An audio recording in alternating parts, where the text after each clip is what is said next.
Kakinada Recharlapeta Burma కాలనీలో వేంచేసి ఉన్న దర్బార్ గౌస్ ఆజంలో మహమ్మద్ రఫీ గురువు ఆధ్వర్యంలో గంధోత్సవం కార్యక్రమం ఘనంగా నిర్వహించారు. ఈ కార్యక్రమంలో గురువు మహమ్మద్ రఫీ మాట్లాడుతూ సుమారు 45 సంవత్సరాలు పైబడి ఈ గంధోత్సవ పూజ నిర్వహిస్తున్నామని తెలిపారు. ఈ పూజా కార్యక్రమంలో భారీ స్థాయిలో మహిళలు హాజరై ఖురాన్ చదువుతారని, దాని అనంతరం భక్తులతో గంధోత్సవ ఊరేగింపుతో కొత్తపేట, రామకృష్ణారావుపేట, రేచర్లపేట మీదుగా గంధోత్సవ పూజ దర్గాకి చేరుకుంటుందని అన్నారు. ఈ గంధోత్సవ పూజ చేయడం వలన ప్రతి ఒక్కరూ సుఖ సంతోషాలతో ఆయురారోగ్యాలతో ఉంటారని తెలిపారు. పూజ అనంతరం అన్నప్రసాద కార్యక్రమం నిర్వహించారు.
అది హిందూ అయినా, ముస్లిమ్స్ అయినా, క్రిస్టియన్స్ అయినా నాకు మతంతో పని లేదు, మానవత్వంతో పని ఉంది. మేమందరూ కూడా ఐకమత్యంగా బతకాలి, జీవితకాలం బతికిన కాలం. అది ఏ ఊరైనా, ఏ పేట అయినా, ఏం కంట్రీ అయినా, ఎక్కడైనా చల్లగా ఉంటే దేవుడు మనకు చాలు. ఫస్ట్ రెండో పాయింట్, ప్రతి మీడియాకి దేవుడు చల్లగా ఉంచాలి. ఆ మీడియా వాళ్ళందరినీ, వాళ్ళ బిడ్డల్ని, వాళ్ళని అందరినీ చల్లగా ఉంచాలి. ఓకే. రెండోది పాయింట్ ఏమంటే, ఈ గంధం ఉత్సవం ఈ సంవత్సరంలో 45వ సంవత్సరం జరుగుతుంది. మాకు మా నాన్నగారు, మా చిన్నాన్నగారు వీళ్ళందరూ వేసిన దర్గా ఇది ఇవాళకి 45వ సంవత్సరం నడుస్తుంది. దీనివల్ల ఈ గంధం ఉత్సవంలో మనకి నిన్న జరిగింది ఖురాన్ ఖానీ అంటే లేడీస్ వచ్చి చదువుతారు. ఆ లేడీస్ చదివిన వల్ల ఖురాన్ ఎంత దూరం వినపడుతుంది. ఆ ఖురాన్ ఆ ఊళ్ళో చదివినా, ఆ పేటలో చదివినా, ఇంకో ఏరియాలో చదివినా దేవుడి దయ వల్ల అందరికీ మంచి లాభం, మంచి కష్టాలు దూరం అవుతాయి. ఇవాళ గంధం ఉత్సవం అంటే గంధం కలిపి అందరూ వాళ్ళ మనుషులు దండం పెట్టుకొని, వాళ్ళ కోరికను దండం పెట్టుకొని ఆ గంధం కలుపుకుంటూ వెళ్ళి ఆ గంధం ఊరంతా ఎగొస్తాయి. ఊరంతా తిరిగి వచ్చి, ఊరంతా మనకి కొత్తపేట, పుత్తూరు, రామకృష్ణపేట మొత్తం తిరిగి గంధం మళ్ళీ ఇక్కడ వచ్చి పెడతాం. ఆ గంధం పెట్టిన ఫాతిహా ఇచ్చిన తర్వాత, ఫాతిహా ఖానీ అయిన తర్వాత అందరినీ డిస్ట్రిబ్యూట్ చేస్తాం. ఆ గంధంని, ఆ గంధం ఎవరింట్లోకి వెళ్ళి తీసుకెళ్ళి పెట్టుకుంటే అందరికీ మంచి కలుగుతుంది, మంచి లాభం జరుగుతుంది, మంచి ఆనందంగా ఉంటుంది. రెండోది రేపు మార్నింగ్ 11 గంటలకి అన్నదాన ప్రసన్నం ప్రతి సంవత్సరం మేము మొదలెట్టింది 5 కిలోలు. ఫస్ట్ సంవత్సరం మొదలెట్టింది 5 కిలోలు. ఇవాళ దేవుడి దయ వల్ల 250 కిలోలు. ఫస్ట్ సంవత్సరం మొదటి మాసం 1 కిలో, ఇవాళ మాసం 100 కిలోలు. ఎంత మీ అందరి దయ, మీ అందరి ప్రేమలు, మీ అందరి దువాలు, మీ మీడియాసు, మీ దేవుడి ద్వారా ప్రతి మీడియాని, ప్రతి నాయకుడిని చల్లగుండి ప్రజల్ని హ్యాపీగా చూడాలని నేను దీవిస్తున్నాను. వాళ్ళని ఒక చిన్నోడిని, పెద్దోళ్ళు దీవించేంత పెద్దోడు కాదు, ఒక పూజారిలాగా ప్రతి మీడియాని, ప్రతి నాయకుడిని, ప్రతి పబ్లిక్ని, ప్రతి మనుషుల్ని అందరినీ మనసు పూర్తిగా దీవిస్తున్నాను. నాకు ఒకటే కావాలి లోకంలో, అదే కాకినాడ అయినా, ఆంధ్ర అయినా, ఇండియా అయినా, ఎక్కడైనా మనకి మత భావం లేకుండా మానవత్వంగా బతకాలని మనం అందరూ దీవించండి. అది ఒక హెల్ప్ చేసి పెట్టండి. నమస్కారం. ఆర్టీఏ నిబంధనలను ఉల్లంఘించి కాకినాడ ఆర్టీసీ బస్టాండ్ వద్ద టికెట్ సర్వీస్ చేస్తున్న వాహనాలపై చర్యలు తీసుకోవాలని కోరుతూ Kakinada cab owners welfare association ఆధ్వర్యంలో కాకినాడ జిల్లా కలెక్టరేట్ వద్ద ధర్నా నిర్వహించారు. ఈ సందర్భంగా కుడుపూడి శ్రీనివాస్, శ్రీను, కాశీ, కిరణ్, శేఖర్ మాట్లాడుతూ కాకినాడ స్మార్ట్ సిటీలో 1500 మంది టాక్సీ ఓనర్స్ ట్రావెల్స్ వ్యాపారం నిర్వహించడం జరుగుతుందని, కొంతమంది ఆర్టీఏ నిబంధనలు ఉల్లంఘించి టికెట్ సర్వీస్ చేయడం వల్ల తాము ఆర్థికంగా ఇబ్బందులు పడుతున్నామన్నారు. గత కొంతకాలంగా కాకినాడ జీజీహెచ్ సర్పవరం జంక్షన్లోని ఆర్టీసీ బస్టాండ్ వద్ద ప్రయాణికులు ఎక్కించుకొని టికెట్ సర్వీస్ చేస్తున్నారని, పలుమార్లు ఆర్టీఏ అధికారులకు ఫిర్యాదు చేసినప్పటికీ చర్యలు తీసుకోలేదన్నారు. తక్షణమే టికెట్ సర్వీసును నిలుపుదల చేసి తమకు న్యాయం చేయాలని కోరుతూ జిల్లా కలెక్టర్కు వినతి పత్రం అందజేశారు. ఈ కార్యక్రమంలో అసోసియేషన్ సభ్యులు సంతోషం, శివరాజు, బోనశంకర్, లోవరాజు, సాయి, నాగబాబు, దొర, supreme, Kiran AP taxi owners ఐక్యత.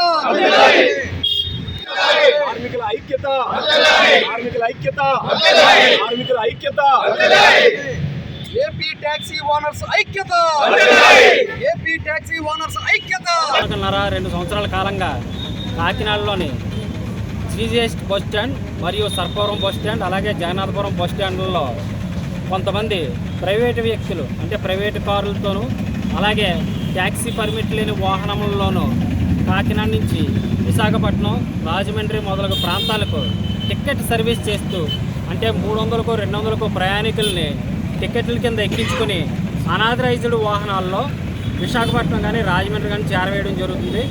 దానివలన ప్రభుత్వ రంగ సంస్థ అయిన ఆర్టీసీకి మరియు ప్రైవేటు వ్యాపారస్తులైన మా ట్రావెల్స్ వ్యాపారస్తులకు చాలా తీరని నష్టం జరుగుతుంది. ముఖ్యంగా ఓన్ కారు ఉన్నా పర్వాలేదు కానీ ఇటువంటి ట్యాక్స్లు కట్టకుండా బస్ స్టాండ్ల దగ్గర టికెట్ సర్వీస్ చేసుకుంటున్నారు. ఎవరు దీంట్లో ఎంప్లాయీస్ కూడా ఉన్నారండి, చాలామంది ఉద్యోగస్తులు.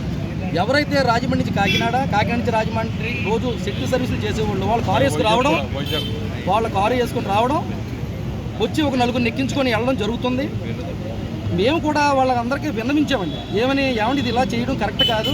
మేము వేలాది రూపాయలు గవర్నమెంట్కి గ్రీన్ ట్యాక్స్లు కానీ, ఇన్సూరెన్సులు కానీ, లైఫ్ ట్యాక్స్లు కానీ, ఇవన్నీ ట్యాక్స్లు కట్టుకొని మేము వ్యాపారం చేసుకుంటాం. మీరు ఏమీ లేకుండా ఒక ఓన్ ప్లేట్తో వచ్చి ఈ రకంగా చేయడం కరెక్ట్ కాదని చెప్పడం జరిగింది. ధన్యవాదాలండి. అలాగే ఈరోజు మా పెద్దలు కాకినాడలో ఉన్న యూనియన్లన్నీ కలిసి కలెక్టర్ గారికి అలాగే డీటీసీ గారికి మా విన్నపం తెలియజేయడం జరిగిందండి. అలాగే ఆర్టీసీ వారు కూడా మాకు బాగా సపోర్ట్ చేసి దీని మీద కఠినమైన నిర్ణయం తీసుకుంటే అలాగే మా కొంతమంది ఓనర్ కమ్ డ్రైవర్సు, అలాగే ట్రావెల్ ఓనర్సు అండ్ మాకు మన కుటుంబాలు పోషించుకునే పరిస్థితి వస్తుందండి. వ్యాపారం కింద ట్యాక్సీని పెట్టుకుని వ్యాపారం సాగిస్తూ ఉన్నాం. అలా నాగిలా కాకినాడలో 1500 మంది ఇక్కడ ట్రావెల్స్ రంగంలో ఎవరికి వాళ్ళు బ్రతుకుదెరువు సాగిస్తున్నారు. గత కొంతకాలంగా ఏం జరుగుతుందంటే మా ట్రావెల్స్ వ్యవస్థ ఎలా ఉందంటే 10 రోజులకు కూడా ఒక కారు కిరాయి వెళ్ళడం చాలా కష్టంగా ఉందండి. ఇది ఎందుకు ఇంత కష్టంగా ఉందని మేమందరం కూడా ఆలోచన చేస్తే గత 2-3 సంవత్సరాలుగా ప్రతి బస్ స్టాండ్, అంటే కాకినాడకి సంబంధించిన ఏ బస్ స్టాండ్లో అయినా కానీ, అది విశాఖపట్నం కావచ్చు, రాజమండ్రి కావచ్చు, అమలాపురం కావచ్చు, ప్రాంతాల వారీగా ఎవరైనా వెల్ సెటిల్ పర్సన్స్ కూడా కారు కావాలి అంటే, ఏదైనా ఊరు వెళ్ళాలంటే, ఒక పెళ్లికి వెళ్ళాలంటే కారు కిరాయి కట్టించుకున్నాడు ఒక ట్యాక్సీ అబ్బాయికి ఫోన్ చేసి. వాళ్ళ పరిస్థితి ఎలా ఉందంటే డైరెక్ట్గా ఒక బస్ స్టాండ్కి ఆటో మీద వెళ్ళి అక్కడ దిగి డైరెక్ట్గా వైజాగ్ వెళ్ళాలంటే పెళ్లికి ఒక కారులో షేరింగ్ కారు కింద 500 రూపాయలు. అది అసలు ఎటువంటిదంటే ట్యాక్సీ అనేదే కాదు, అది ఏ కారో తెలియదు, అతను ఎవరో తెలియదు, అన్పర్సన్ సార్ అతను ఎవరో తెలియని వ్యక్తులు కార్లు ఎక్కి 500 రూపాయలకి వైజాగ్ తీసుకెళ్ళి వాళ్ళు దింపేస్తున్నాడని, కేవలం వాళ్ళ డబ్బుల కోసం అని చెప్పి ఈ రకంగా అవతల వాళ్ళని ఎంకరేజ్ చేయడం వల్ల మా ఉపాధి అనేది కోల్పోయింది. దాన్నే బ్రతుకుదేరుగా సాగించుకుని మా కుటుంబాలన్నింటిని కూడా మేము ఎదరికి తీసుకెళ్లే ప్రయత్నం చేస్తున్నా కానీ మాకు ఎటు 10 రోజులు కూడా కిరాయి వెళ్ళలేని పరిస్థితి. అందుకని కాకినాడలో 4 అసోసియేషన్లకి సంబంధించి ఒక నిర్ణయం తీసుకుని 4 మీటింగ్లు కండక్ట్ చేసి మనకున్న ఈ ప్రాబ్లమ్స్ అన్నింటిని కూడా గవర్నమెంట్ దృష్టికి మనం తీసుకెళ్లాలని ఏకకంఠంతో ఇవాళ కలెక్టర్ గారి ముందుకి మేము తీసుకురావడం జరిగింది. కలెక్టర్ గారికి మేము మా బాధ చెప్పగానే ఆయన చాలా సానుకూలంగా స్పందించారు. ఇంత సమస్య ఉంది, మరి నిజంగా మీరు ఎలా బ్రతుకుతారు, ప్రతి ఒక్కరు కూడా ఇలాగే మరి జీవనం సాగించాలి కాబట్టి వేరే వాళ్ళందరూ కూడా ప్రైవేట్ వెహికల్లో వాళ్ళు వెళ్ళటం కూడా వాళ్ళకు కూడా అది చాలా ఇబ్బందికరం. ఏదైనా ప్రాబ్లం జరిగిందంటే, ఎక్కడైనా యాక్సిడెంట్ అయిందంటే ఒక ఇన్సూరెన్స్ కంపెనీ కాంపెన్సేషన్ అనేది ఇవ్వదు, అది అందరికీ తెలుసు. అలాగే ఇంకొక ప్రాబ్లం ఏంటంటే చాలామంది, అంటే మీకు తెలియాలని చెప్తున్నాను మీడియా మిత్రులకి, ఇక్కడ కొన్ని ఇబ్బందులు ఉన్నాయి సార్. ఈ మధ్యన గంజాయి కూడా మనకు తోలకలు ఎక్కువ లాస్ట్ టైం కూడా. వీళ్ళు ఏం చేస్తారంటే ఖాళీగా గంజాయి అనేది ఖాళీగా తీసుకెళ్లాలన్న ఇబ్బంది ఉందని బస్ స్టాండ్ల దగ్గరికి వచ్చి టికెట్ సర్వీస్ చేసుకెళ్తూ 4 టికెట్లు ఎక్కించుకుని వెళ్తున్నారు. అలా వెళ్ళటం వల్ల 500 రూపాయలకి వైజాగ్ చేరుతారని మీరు అనుకుంటున్నారు, కానీ డ్రగ్స్ గంజాయి విషయంలో మీరు ప్రయాణం చేస్తే మీరు కూడా ఇబ్బందులు ఎదుర్కొంటారు. ప్రజలారా, అనవసరంగా మీకు ఏమీ తెలియకుండా మీరు ఇబ్బంది పడతారు. 500కి వైజాగ్ వెళ్ళొచ్చు అని అనుకుంటున్నారు, కానీ దయచేసి ఆలోచించండి. మీరు లేని వాళ్ళు కారు పెట్టుకోలేరు, బస్సు ఎక్కే ప్రయాణిస్తారు. వెల్ సెటిల్ ఫ్యామిలీస్ చాలామంది ఉన్నారు. మీరు మా కారులు వాడడం వల్ల మా పిల్లలు కానీ మా కుటుంబ సభ్యులు కానీ మేము కడుపు నిండా ఆహారం అనేది మాకు అందుతుంది.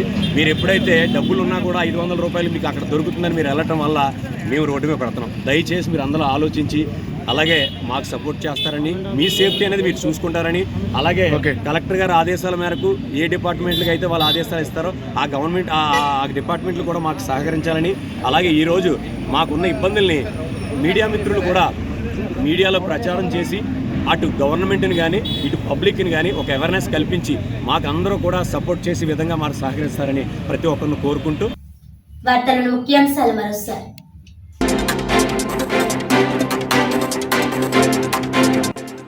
ఉభయ గోదావరి జిల్లాల టీచర్ ఎమ్మెల్సీ పీడీఎఫ్ అభ్యర్థిగా బి గోపీకృష్ణ. కాకినాడ కలెక్టరేట్లో అట్టహాసంగా నామినేషన్ దాఖలు.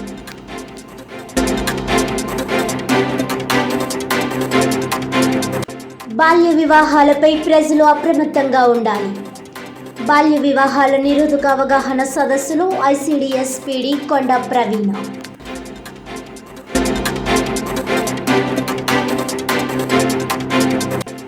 Kakinada rural Kovada ZP high school drawing టీచర్పై విద్యార్థుల ఫిర్యాదు. ఉన్నతాధికారులు స్పందించి టీచర్ను బదిలీ చేయాలని డిమాండ్.